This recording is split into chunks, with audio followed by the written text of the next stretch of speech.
Fala galera, vamos então para mais uma questãozinha de estatística. Hoje falaremos então sobre os tipos de variáveis. É um tema que de vez em quando aparece aí nas provas. E para isso vamos utilizar essa questão elaborada pela banca FURB, que foi cobrado agora, no ano de 2025. Vamos então para o enunciado. Um fiscal sanitário está organizando um banco de dados sobre estabelecimentos comerciais de alimentos. Para cada estabelecimento, registre as seguintes informações: quantidade de funcionários, grau de instrução dos responsáveis técnico, fundamental, médio, superior, área útil em metros quadrados e categoria do estabelecimento, supermercado, mercearia, feira livre.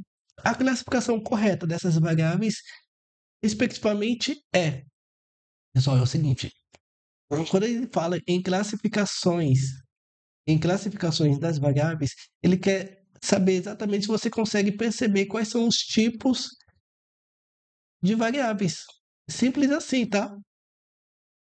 Quando se fala em classificação das variáveis, nós temos duas grandes categorias. Nós vamos ter as variáveis que são do tipo qualitativa, ou nós temos as variáveis que são do tipo quantitativas.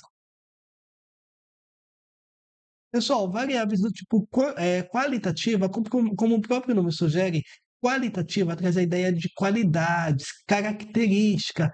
Quantitativa, também o nome sugere, traz a ideia de quantidades, números, valores. Tudo bem? Pessoal, só que essas duas variáveis, elas também vão se subdividir em mais duas categorias cada uma. Por exemplo, as qualitativas, nós temos as do tipo nominal e do tipo ordinal. Já as variáveis quantitativas, nós temos os valores que são discretos. O que são valores discretos? São valores inteiros, ou seja, valor que pula de um número para o outro. Por exemplo, de um pula para 2, de 2 pula para 10, de 10 pula para 1000. Agora, quando se fala em contínuos, são valores que estão dentro de um intervalo. Por exemplo, se você for considerar um intervalo de 0 a 1, pessoal, aqui nós temos infinitos valores. Por quê? Podemos ter 0, podemos ter 0,3, 0,334, 0,334, 6, 1, 3 e assim sucessivamente. Então, pessoal, quando se fala em valores contínuos, esses valores praticamente se estendem até o infinito. Quanto mais preciso for o aparelho de medição, mais esses valores vão se alongar à direita, tá? Aqui depois da vírgula. Perfeito. Bom, então, o que nós precisamos fazer é classificar cada uma dessas variáveis. Ele começou pelo seguinte, ó, quantidade de funcionários. Pessoal, quantidade de funcionários subentende-se é o seguinte, ó, quantidade quantitativa. Então, nós estamos falando com números, valores. Pessoal, quando se fala em quantidade de funcionários, são números inteiros. Por exemplo, você tem um funcionário, dois funcionários, 10 funcionários ou nenhum funcionário, tá? Mas você não consegue ter um funcionário e meio, um funcionário, vírgula 5, um funcionário, vírgula 8, 9. Não, isso não existe, tá, pessoal? Então, ou você não tem nenhum, ou você tem um, você tem dois, ou você tem 1 milhão de funcionários. Mas vocês conseguem pular de um para o outro, tá? Então, quantidade de funcionários são variáveis do tipo quantitativa discreta, ó. É discreta, a gente já consegue eliminar a alternativa A, a gente já consegue eliminar a alternativa B, e também a gente já consegue eliminar a alternativa E. Olha que beleza, só com uma classificação reduzimos é, drasticamente, né, a possibilidade de chutar. Então, se você fosse chutar, ou você chutaria na alternativa C ou na alternativa D. Mas a gente não quer chutar, não. A gente quer, de fato, marcar com certeza, com precisão. Então, vamos continuar. É, grau de instrução. Pessoal, cadê? Grau de instrução. Pessoal, o que é grau de instrução? Grau de instrução, a gente... Opa, cadê aqui? Grau de instrução, a gente consegue perceber que, ó, o grau de instrução do responsável técnico. A banca ainda facilitou, porque ela falou, ó, fundamental, médio, superior. Só, se você está classificando como fundamental, como médio, como superior, a gente não está falando de nomes, nós estamos falando de qualidades, característica, tudo bem? Só que agora essa daqui é bem interessante, por quê? Uma pessoa, você vai chegar para qualquer pessoa. Se a pessoa falar para você que ela tem o superior completo, ou ela está estudando superior, ou ela tem o superior completo, subentende-se, tá? Você vai subentender o seguinte, que essa pessoa já realizou o ensino médio e já realizou o ensino fundamental, e também já passou pelo jardim da infância. Não tem como, por exemplo, uma criança falar, eu estou no ensino superior, depois do ensino superior eu vou para o ensino médio, depois para o ensino médio eu vou para o ensino fundamental. Não, não existe essa bagunça. Então, uma pessoa que está no ensino médio, subentende-se que ela já passou pelo ensino fundamental.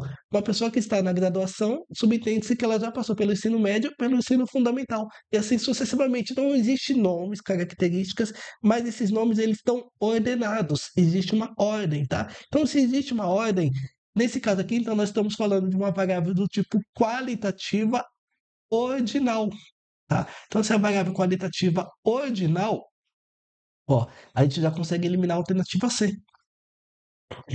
Então, pessoal, ó, só com essas duas classificações a gente já sabe que o gabarito dessa questão é a alternativa D. Mas vamos continuar, tá? Ele colocou o seguinte, ele colocou área... cadê você? Ele colocou área útil em metro... Eita, peraí. Vou só trocar a cor para eu não confundir vocês. Isso. Aí, agora sim. Deixa eu pegar um azul aqui. Aí, área útil em metros quadrados. Pessoal, quando se fala área útil, tá? Vamos imaginar o seguinte: digamos que seja 300 metros quadrados, tá? A princípio a gente registra 300 metros quadrados. Só que se você chegar com um aparelho de medição, você vai perceber que não tem 300 metros quadrados, tem 299 metros quadrados. Opa, faltou um. Agora, se você for pegar um aparelho mais preciso, não vai falar que tem 299, vai falar que tem 299,5 metros quadrados. Outro aparelho, 299,52. Outro aparelho, 299,5238. Ou seja, pessoal, quanto mais o aparelho de medição for, mais esses valores vão se estender à direita, tá? Então, quando você fala em metros quadrados, ou seja, você tem um intervalo que vai de zero, por exemplo, a 300 metros, então a gente subentende que estamos dentro de um intervalo. E dentro desse intervalo podemos assumir infinitos valores, tá? Então, área em metros quadrados, subentende-se então que nós estamos falando de uma variável quantitativa contínua. Contínua, a gente já consegue marcar aqui. E por último, e não menos importante, ele trouxe simplesmente essa classificação, ó, categoria do estabelecimento. Pode ser supermercado, mercearia, feira livre, e etc. Pessoal, simplesmente você só está classificando, ó. Ou esse aqui é supermercado, esse aqui é mercearia, esse aqui é feira livre. Ou seja, só está atribuindo um nome, uma característica, tudo bem? Então, se só está atribuindo um nome, uma característica, você já consegue perceber que se trata de uma variável qualitativa nominal. Simples assim. Então, isso leva a gente a concluir que o gabarito, mais uma vez, o gabarito dessa questão é a alternativa D. E bom, como eu sempre falo, caso vocês queiram se aperfeiçoar, mas nessa parte de tipo de variáveis, ou então outros assuntos relacionados à estatística, não deixe de conhecer meus cursos clicando no link aí abaixo. Foi um prazer e nos vemos então nos próximos exercícios. Até mais!